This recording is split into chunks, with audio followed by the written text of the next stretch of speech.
Okay, like I said, we are starting with the 1D point. So I double click and I call a point. So this black object for any almost everything that you have. So for example, rectangle or line. The black object represents a freestanding object, which means you can assign something to this. You can right click and set something to this, but this is not a parametric object. So this doesn't have defined parameters like width or height or something like that. It's not to create something, but more like define something. So how can I use this one, for example? I can right click on it, one of the easiest ways, and I can say set 1 point. Now, when I come here over the Rhino viewport, I can place my point anywhere I want. Let's place it by the origin. And now as you see, this became light gray, which means it's working. And I see here a black, sorry, a red X. The grasshopper points are represented as X in Rhino environment, so they are more visible.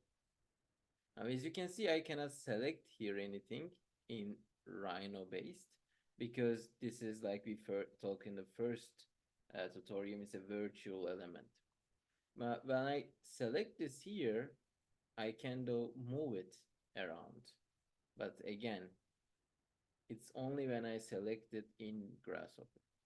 And if I even want to go back, when I do back, when I'm in Rhino environment, it doesn't go. But if I go back, when I click on Grasshopper canvas, it goes back. So this is, like I said, a freestanding object. What other options we have with this? You can, let's create one more, set multiple points. It's works the same.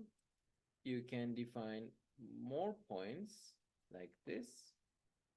Even though I seem to like drawing lines, I wasn't drawing lines. I was just, it was just showing me the path. So as you can see, when I click now, I can change these points manually. So that's also one way to make points. Let's turn these off and let me have one more. Now, another thing that we can do with this is creating a panel. So as we remember from the first tutorial, I can double click and call for double slash, or I can call for quotation mark, or I can just simply type in panel and it creates a panel. Now, a panel is where I write text or information or any kind of data, and I can then turn this into whatever I need. In this case, I want to define coordinates, so x, y, z coordinates. I type in 0, 0, 0, and click anywhere because if I press enter, it just goes down, and that's actually a problem, but we will come to that. So 0, 0, 0, then I can attach that to here. And as you can see, I have a point at 0, 0, 0. What happens now if I change this? My point actually moves. And I can give any kind of value I want, and it would change. So let's give it here 100. And as you can see, I can move it around the way I want. Now, what happens if I have two panels for two different coordinates? Let's say I have 20, 56, and 12. And if I attach this, or it swaps places. But if I press Shift and attach this, as you can see, when I press Shift, there is a green arrow right under my mouse. So this means I am actually adding one more element to the input. So now I have 2 points and I can type here different values. and they would get different points. I can even use the same point, and it seems like I have 1 point only, but when I come hover over this tool, I see I have two values inherited from two sources. So I have two sources here, and I have two values. In this case, my values are points. So I have two different coordinates, and it gives me actually 2 points. So, of course, having two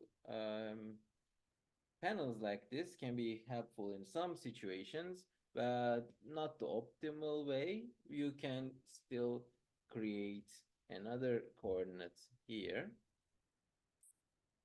like this, and it would break right now. Why? It's right now showing red, and if I look, data conversion failed from text to point. Now, the thing with that is when I had only one panel, so I go back, when I had only one panel like this, it red is what it feels like. So it felt like it's a point because it has number, comma, number, comma, and number. So that sounds like a point for grasshopper, but in my case, when I press enter and I create another line, then grasshopper says, look, we don't have that kind of point system. So let's type those in back and see what we can do. We can right click on it because we want to have two data separately. I can click on multi-line data. When I click on it, it separates those two lines and it creates two different points. I can still double click and make changes on them, but it would be then two. I can even make it 3, and I don't have to click again for the multi-line data. I would have directly 3 points. Now, as I said, this is the method for freestanding point. Now, let's come to a more parametric approach. Let's say I don't want to every time click here and then change the numbers myself. Instead, I want to set some kind of parameters, in this case, x, y, z values. So I double click and type in point again. Now, Grasshopper language is kind of straightforward. Like you have certain set of names that you can, the verbs actually, you can use to define what you want. So I can say create, I can say place, I can say get, I can say, I don't know, build, whatever. So in this case, the word we are looking is construct. It's one of the more popular ones. Construct point. When I start writing cone, it's anyways showing me construct point. I can click on that, and here I see my point. Now I can, as you can see, get x coordinate as an input, y coordinate as an input, and z coordinate as an input. And when I hover over them, there is a tip. The tip is the symbol next to x coordinate. It's 0.1 symbol, that's the black symbol. When I go to params, here under the geometry, I can see the geometric objects. And if I go to primitive, I can get the basic concepts of mathematics.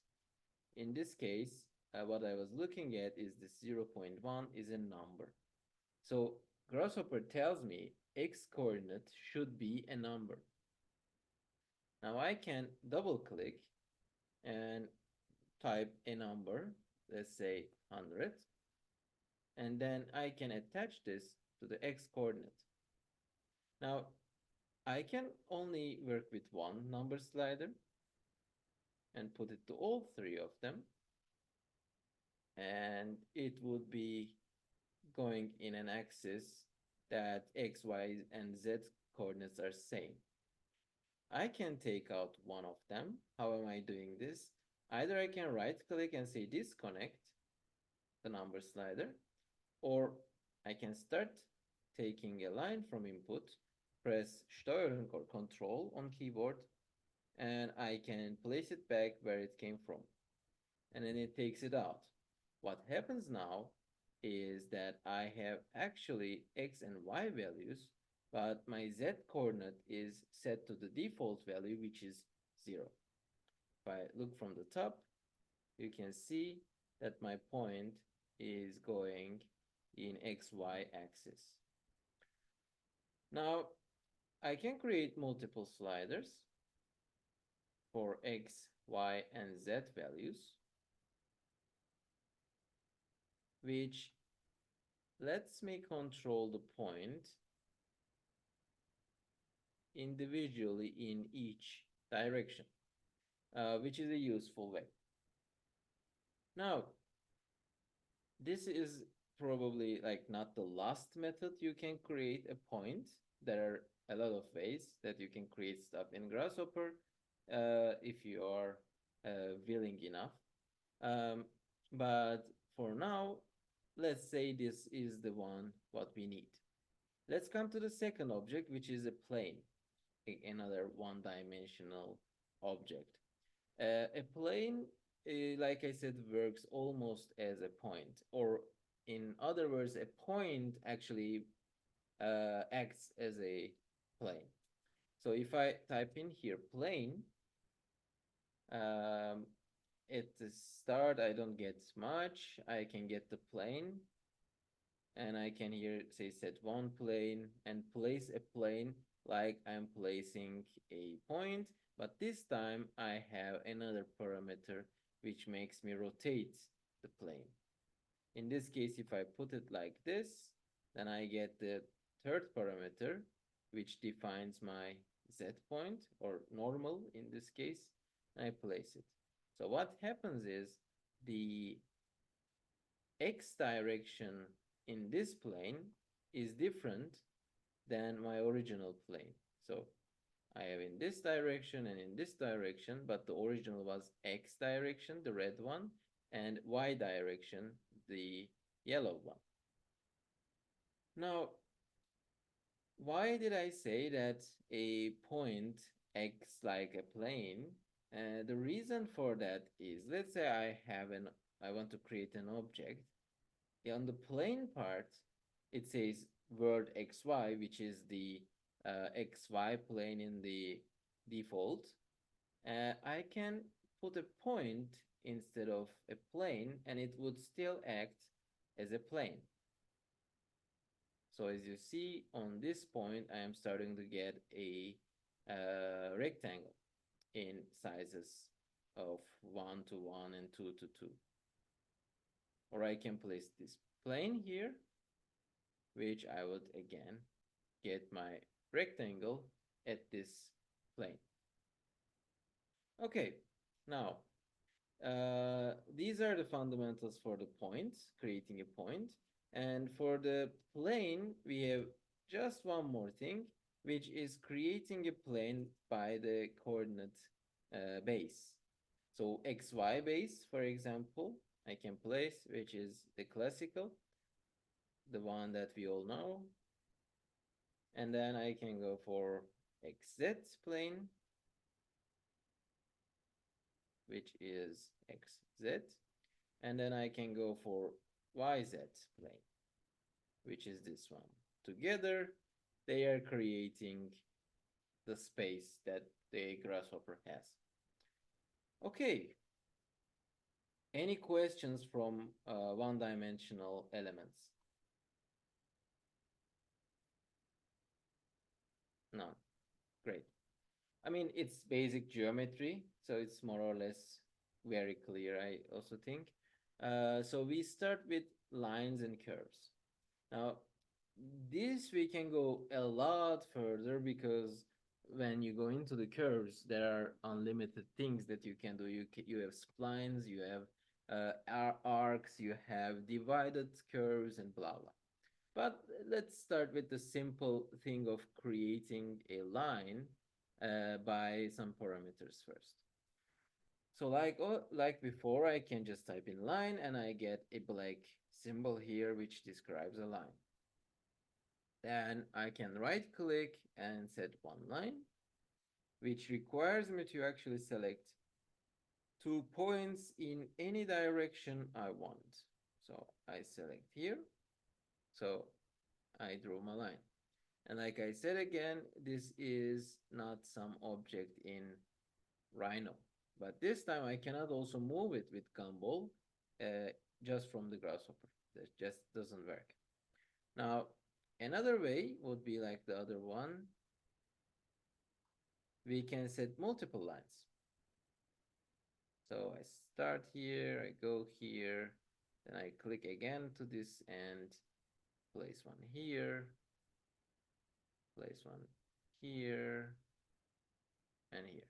When I'm finished, I can either press enter on my keyboard or click right click, and then I would get my set of lines. When I hover over it, it says 4 locally defined values. So I can see here I have 4 lines with 4 different um, lengths. Yeah, it gives me the lengths as well here. So what's the third method? Let's see something like this.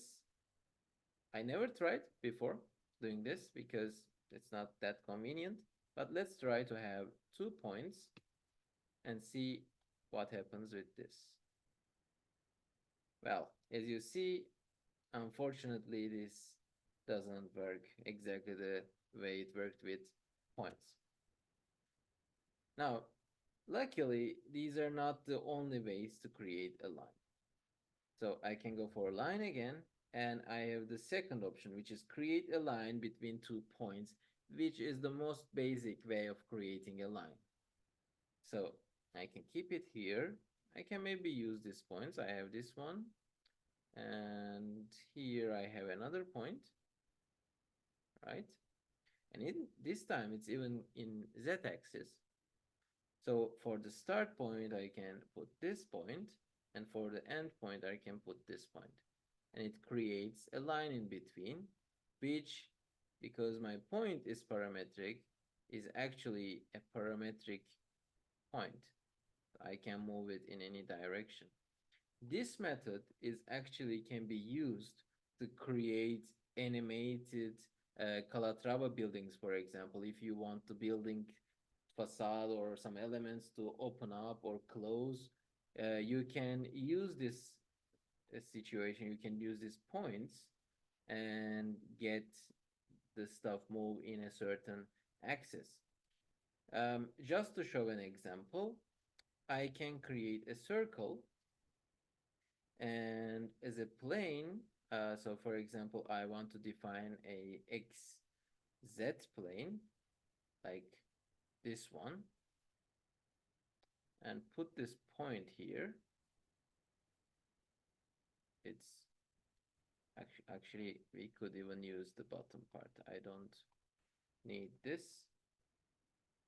So I have my plane. I put the plane here. So I can see that my circle is actually sideways. So for the radius, I can, so instead of getting the radius, actually, I will give a radius to the circle. Let's say it's 200. And let's say I want to have a line that's going the radius of my circle. So in this case, I have my plane, I have my circle. I can say point on curve, for example. Sorry.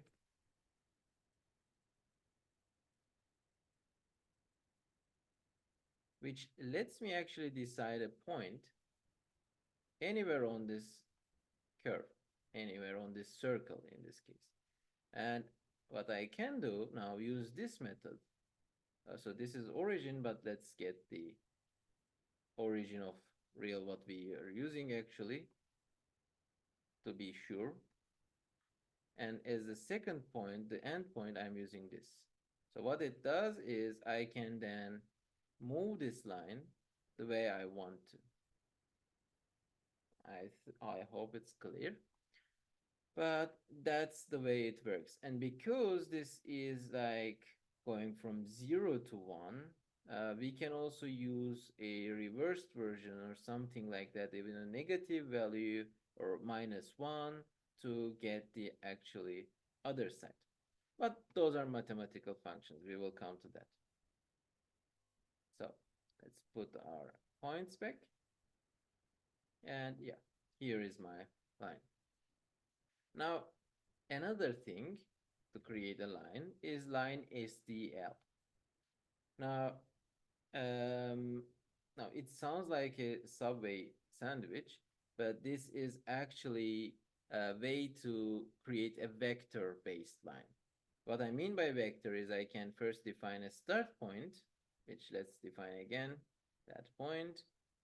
I can zoom in and I see there is a very small line here, which shows length is 1 centimeters because it's given here the length 1 centimeter. So I give here the length 100 so we can see it better, like this. Now the question is, how am I going to change its direction? Let's say I want to use the same direction as this line here. Now I can use this line as my direction. I can turn this off, and I have here very similar line, but this time it's actually parametric. I can define the strength because it's vector based. So this line becomes my vector, which has a start and end point, and it acts like, okay, it starts from here and goes in that direction, just like a vector, even though it's a line. And in this case, I can use it like a vector. Or I can just call a vector, which is also a possibility. But in this case, it's all good. I can just use my line. And when I change this in a way, my new line also follows that. Yes, now that was the fourth way of creating a line. Now we can look a little bit into the curves. Now, curves are a little bit more general. So line is kind of limited with it's having a straight direction. So line works only on one direction. A curve can be any kind of 2D line, like any kind of curve. It can be a spline, it can be elliptic, it can be a circle, it can be a polygon. Anything in that sense can be a curve. So I can say set one curve, and here it's even more different because I cannot define then 2 points or more points to create that curve. It asks me to find a reference or edge, which means, for example, I can draw something like this with native Rhino tools. And then I can click here and say set one curve, and I can select this curve. And this also becomes a grasshopper object. But in this case, if I click this and delete, my grasshopper object is stayed without nothing. To prevent that, there is a cool trick that we can right click on the tool and call for internalize data. What it does is, okay, right now this curve has information, right? But this information is referencing an object in Rhino. If I internalize that, now when I actually delete this curve, my curve actually stays here. Now it's of course not editable with points, but at least it's not deleted.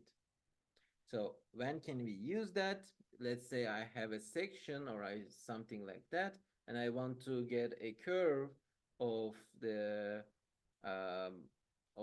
surface of the section, and I can, for example, follow that. Okay, I have a building like this, like some kind of, I don't know, Zaha Hadid shape or so. And then I can say, sorry, I did copy paste in Rhino. Okay.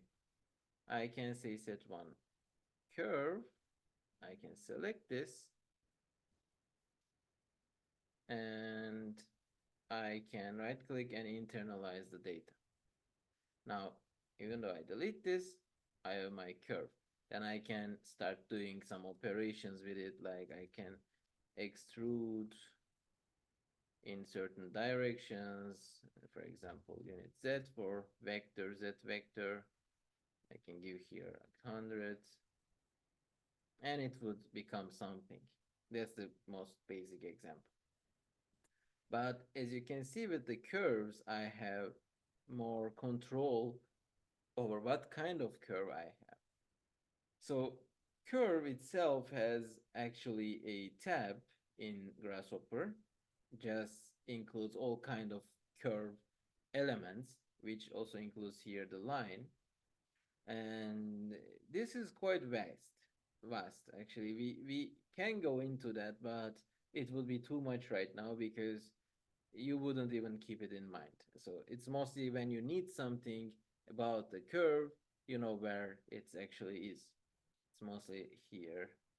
For you can get a curve middle point, for example, or you can get the end points of your curve. You can get the center of your polygon and such.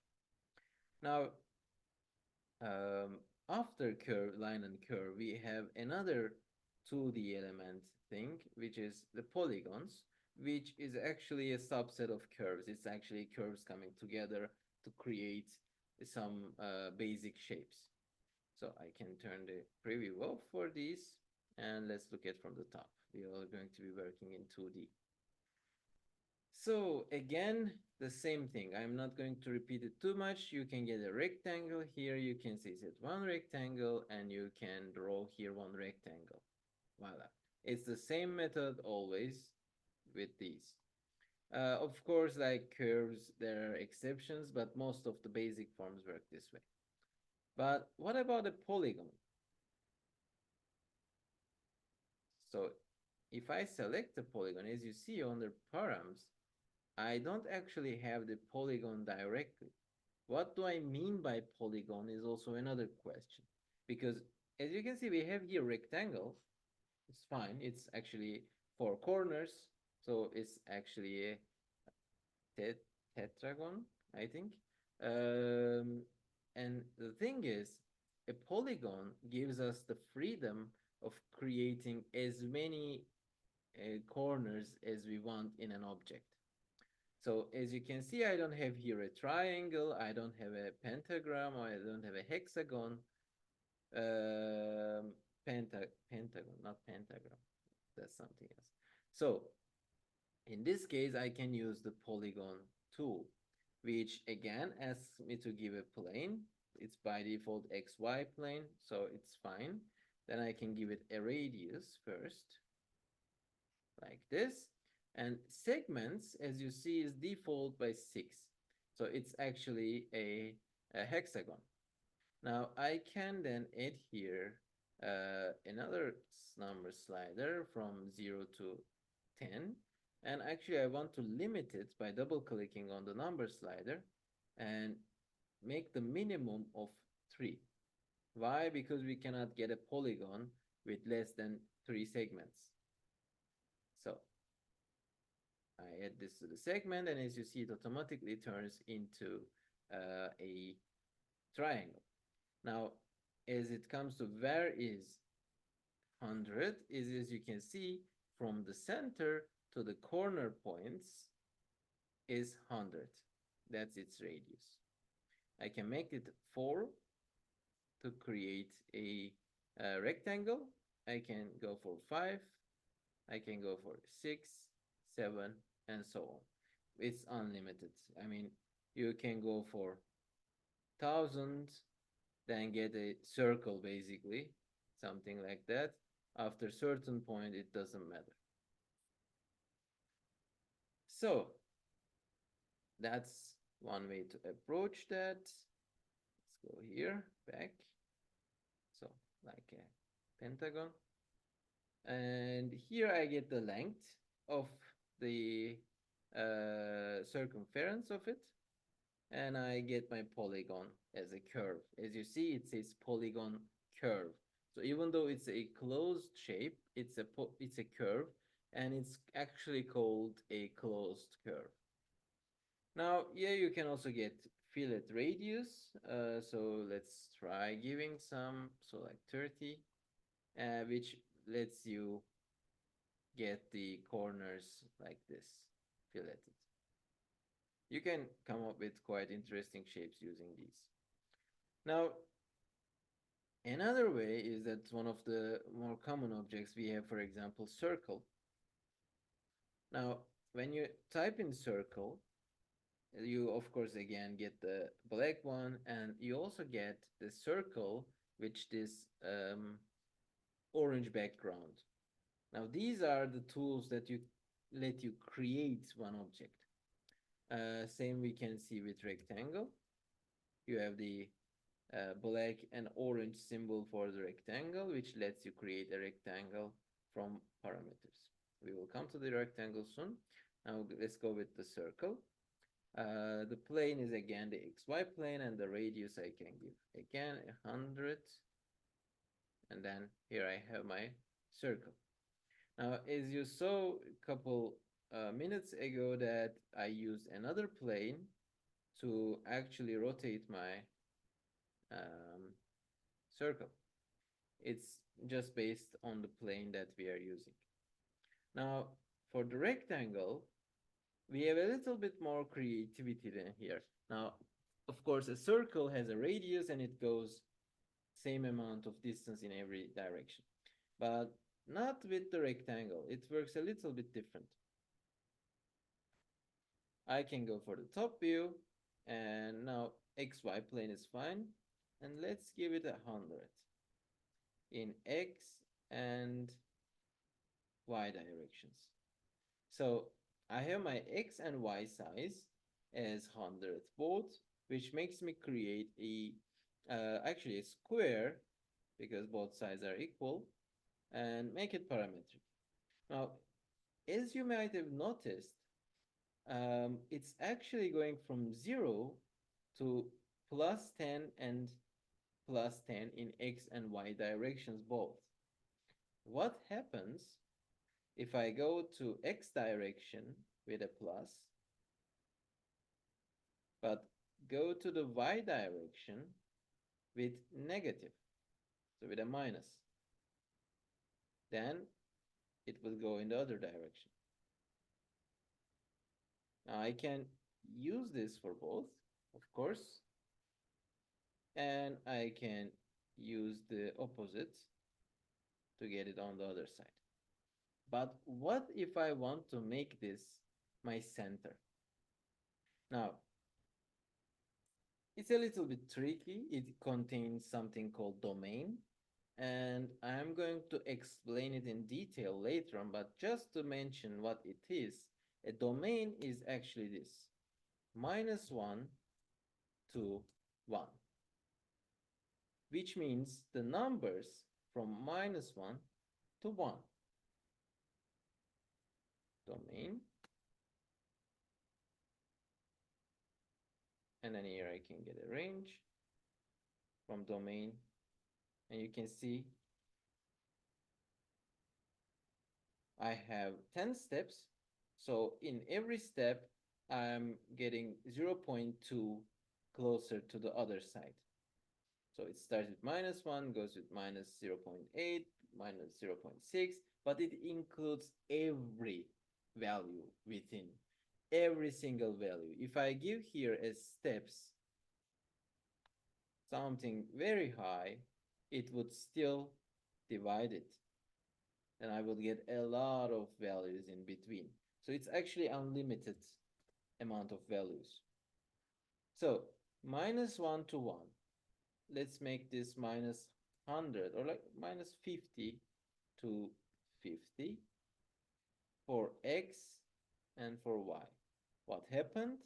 Then I got actually a rectangle that's centering around this plane, and going equal distance in both directions.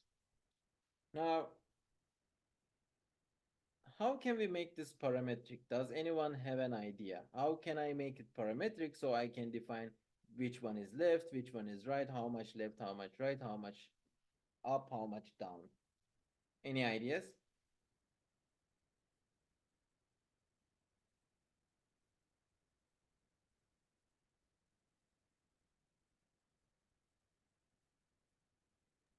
Again with a slider. Yes. Any suggestion what I can do with the slider? You can define like give a number, and also I think there's like a negative option. You can make a negative number out of it, also the same number, and connect it with x and y. But Yes. if you want to make it equal in the same every direction. Mhm. Yes, you're correct. That was the thing we used previously with the negative. I can add and I can, like you said, make it equal distance. Now, you're right by saying a number slider because I need to define a number for the minimum and a number for the top.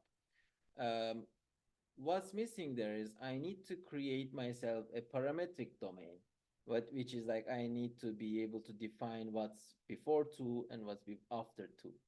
So which I can here again type in domain. And what did I say? You have some keywords. In this case, construct again. And I get construct domain. Now for the domain start, I can say minus 50.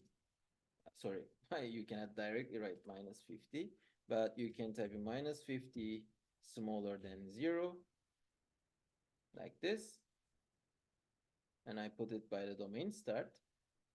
And then I get 50 to domain end. What does give me is minus 50 to 50. But now I have the advantage. I can move this and my domain would change. I attach it to the X size. Now, as you can see, I can actually change the right and left separately. And I can create one more of these by copying and pasting, put it by the Y, and I can also change it in this direction. Okay, any questions up until here?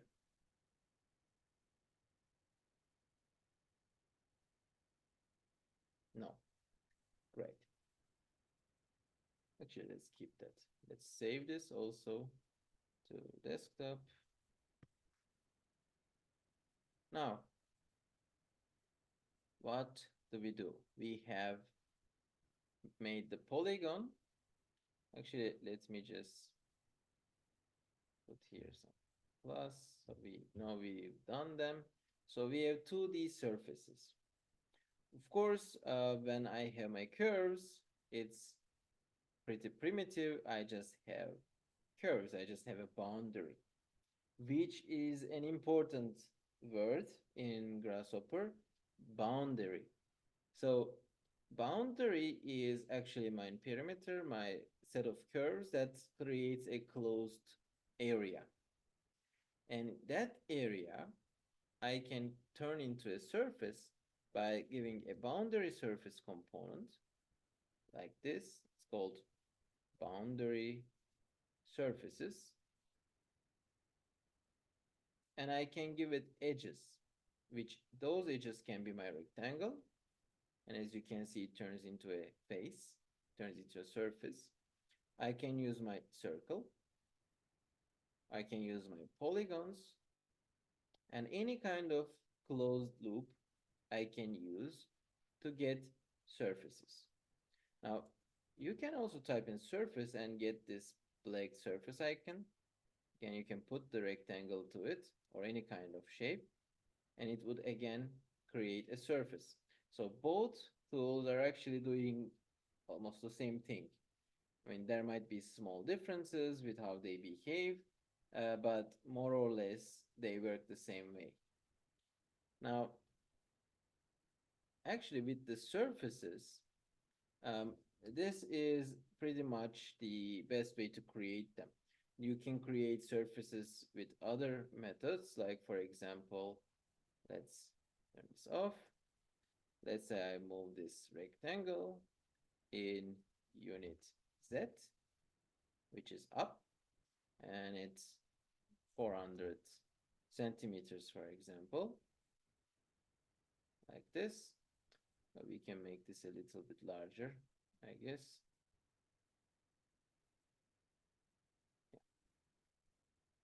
And lower.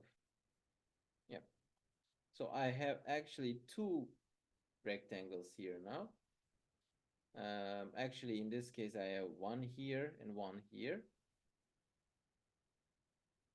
And then I can say loft. It's one of the surface tools. I can press on Control or Steuerung and Alt at the same time. So you see this eye icon next to my mouse. And I can press on the tool. And as long as I'm pressing, it shows me where this tool actually is. So it's under surface, under freeform. Then I can click on the drop down and see what other options I would have. So loft is one of those. Now I can put my first rectangle to curves, and then I can press shift and put my second rectangle, and it creates 4 surfaces. In this case, I didn't create one surface, but I created 2 surfaces, which, as you see, the outcomes are important. The methods change things. In this case, I don't get surface, I get BREP. It's called open BREP. What is BREP? Remember our important word, boundary? Yeah, it goes from that. Boundary representation. So it represents a boundary. In this case, I can double click and say BREP. It's again this black symbol.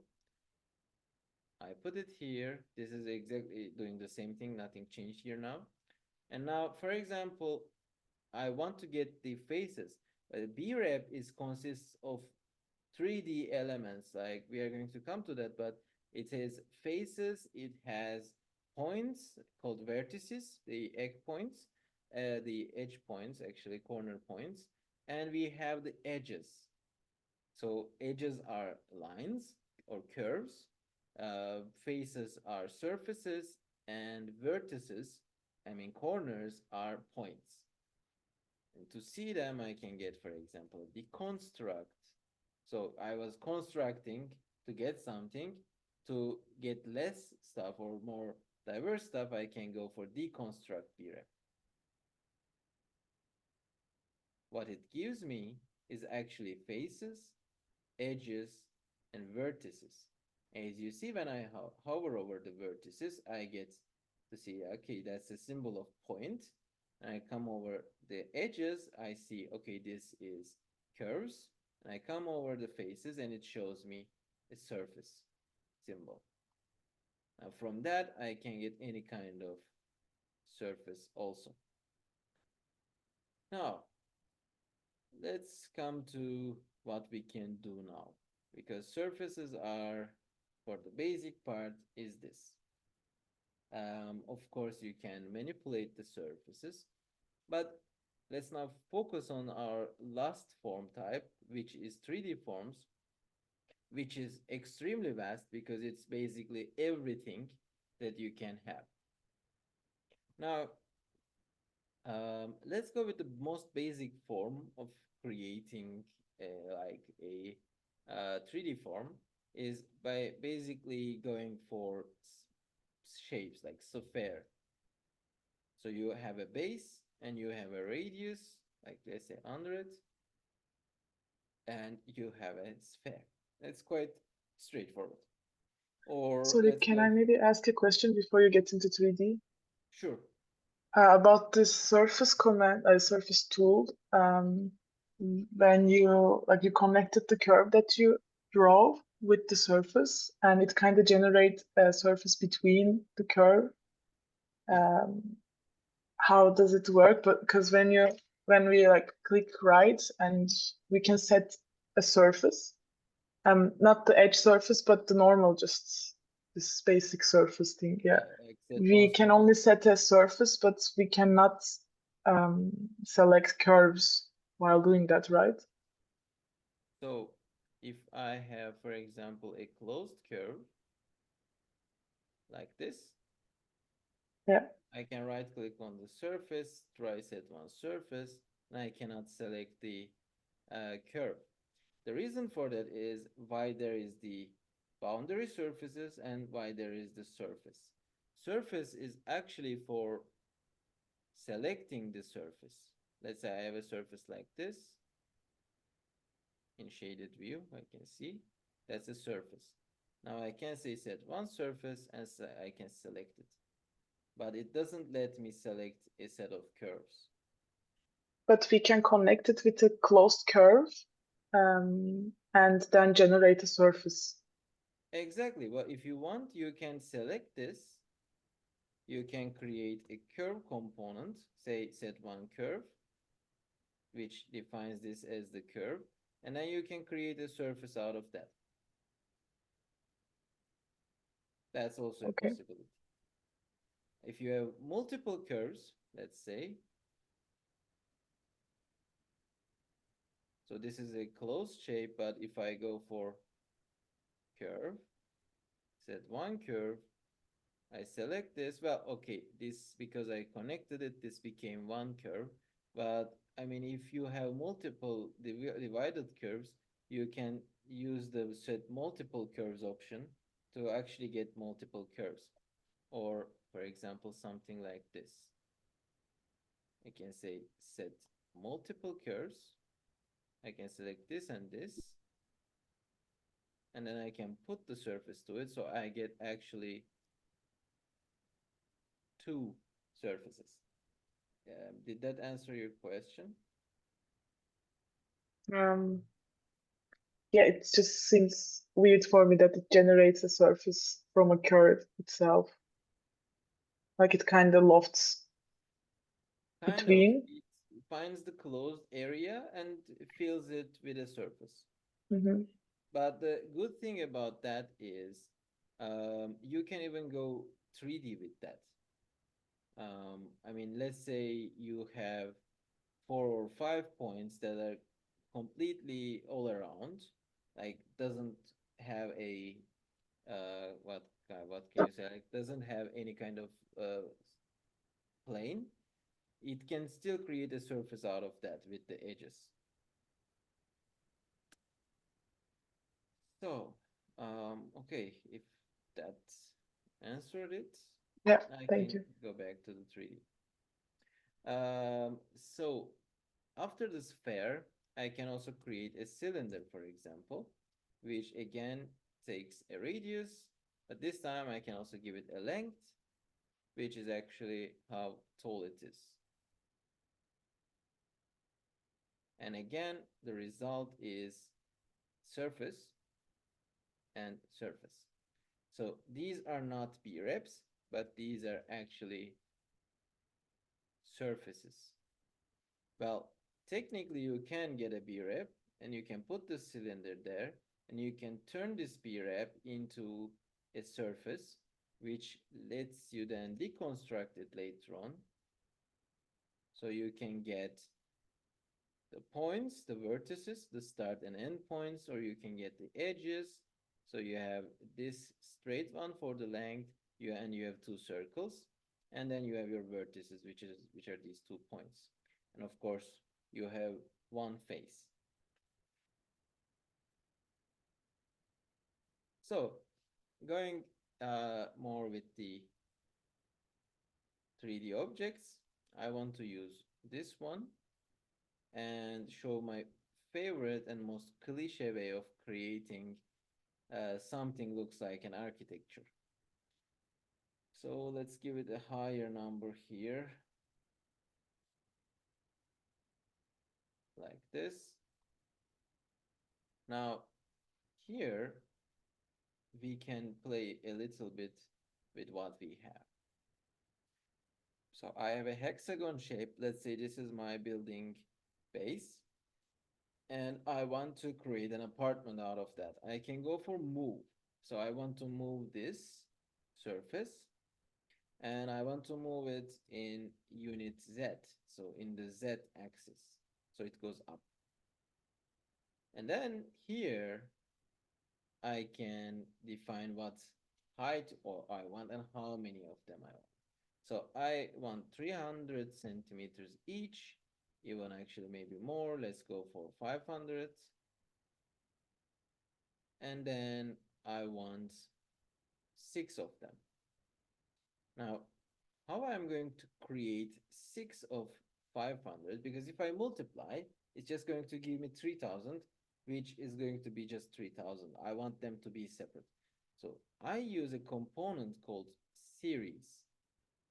This is the almost the most basic approach of creating this kind of building shapes because you can create floors with series.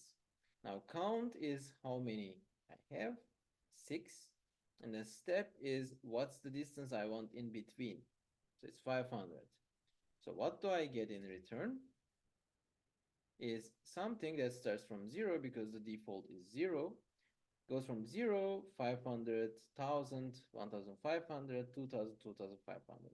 If I start from 500, it then starts from the first floor and not the ground floor. But let's start with the ground floor. And I put this to factor, and as you can see, I have created 6 different floors. I can turn this off because I have it here now. And then I can loft this. And I can get a simple hexagonal building. Or more transformations. The transformations in detail we are going to see next week anyways. Just like a demonstration now I'm showing is we can rotate like this. Let's say every 20 degrees angle degrees 20. Can turn this off, put this here. Oh, no. Here is my mistake because I forgot to create one thing, which is the series. Now I have a series of numbers 0, 11, 22, blah, blah. Let's put this to 22.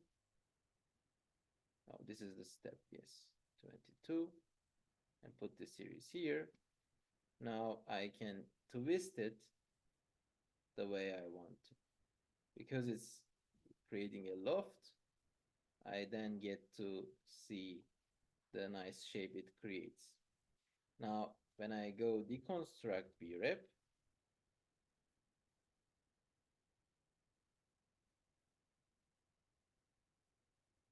I can see I have one face, so the whole thing is counts as one face. But for example, if I would minimize the fillet, it would actually get 6 faces because now they have straight points, straight edges. It creates more surface-like parts in between. Now I can change the shape by changing this amount of polygons, and it would create different kind of structures. Another thing would be, for example, to scale. Again, the geometry, and then the center is coming from area. And then I can use the factor again, same as this one. This time, let's say I want something in between 1, 2, 3. So like this, I put this to the factor. Oh, it kind of goes way too big. And in this case, I get an error. Cannot scale with factor 0. Of course, it starts with 0. Then we make this actually +1. So this is 6. So I give 7.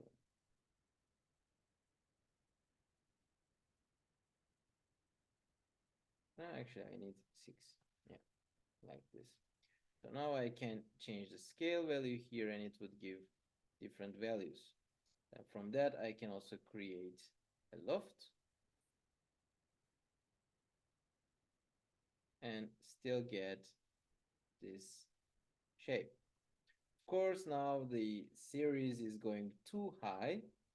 So instead, for example, I can use a range, which then I can give like a value that I want for the scale.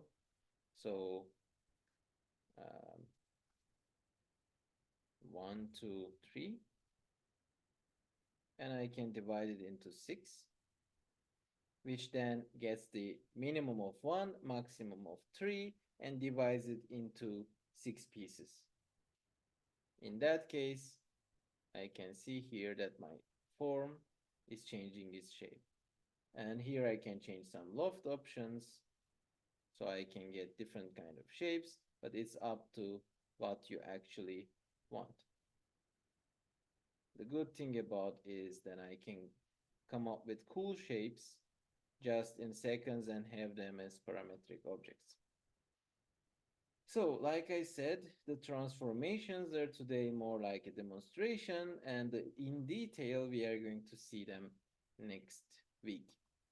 So, any questions from this week's tutorial? Like any object creation questions?